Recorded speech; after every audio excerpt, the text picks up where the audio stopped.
بسم اللہ الرحمن الرحیم۔ السلام علیکم۔ اسلام آباد میدان جنگ بن گیا۔ عمران خان کی عدالت میں پیشی اور پولیس پر پتھراؤ۔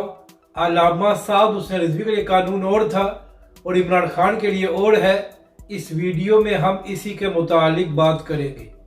ناظرین کرام، توشہ خانہ کیس میں آج عمران خان صاحب کی اسلام آباد عدالت میں پیشی تھی اور وہاں پر پی ٹی آئی اور پولیس کے درمیان یہ معاملہ طے پا گیا تھا کہ صرف عمران خان صاحب اور جو پی ٹی آئی کے اہم رہنما ہیں وہی اندر جا سکیں گے اور کارکن کو اجازت نہیں ہوگی۔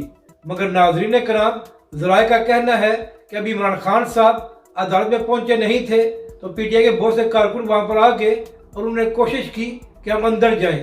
جب پولیس ان کو روکا تو پی ٹی آئی کے کارکنوں نے پولیس پر پتھراؤ شروع کر دیا، جس کی وجہ سے پولیس نے بھی پی ٹی آئی کے کارکنوں پر شیلنگ کی، جس کی وجہ سے عمران خان صاحب عدالت کے اندر نہیں جا سکے۔ تو پھر ہمیشہ کی طرح عمران خان صاحب کو خاص پروٹوکول دیتے ہوئے جج صاحب نے حکم دیا کہ باہر گاڑی سے ہی عمران خان صاحب کی حاضری لگوائی جائے اور اس کے بعد عمران خان صاحب کو واپس جانے کی اجازت ہے۔ یعنی کہ ناظرین کرام، ہمیشہ کی طرح عمران خان کو عدالتوں سے اعلیٰ پروٹوکول مل رہا ہے۔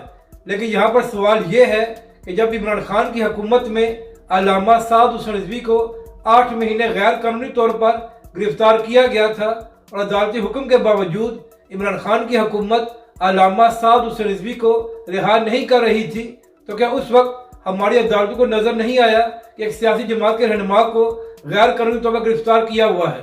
اس کا مطلب ہے کہ عمران خان کے لیے اور قانون اور پروٹوکول ہے، جبکہ تحریک لبیک اور علامہ سعد حسین رضوی کے لیے اور قانون تھا۔ تو آپ یہاں سے اندازہ لگا لیں کہ ہمارا نظام کس قدر دوغلا ہے۔ اپنی رائے کا ضرور اظہار کریں کہ آپ کو یہ ویڈیو کیسی لگی اور ہمارے اس چینل کو بھی سبسکرائب کریں۔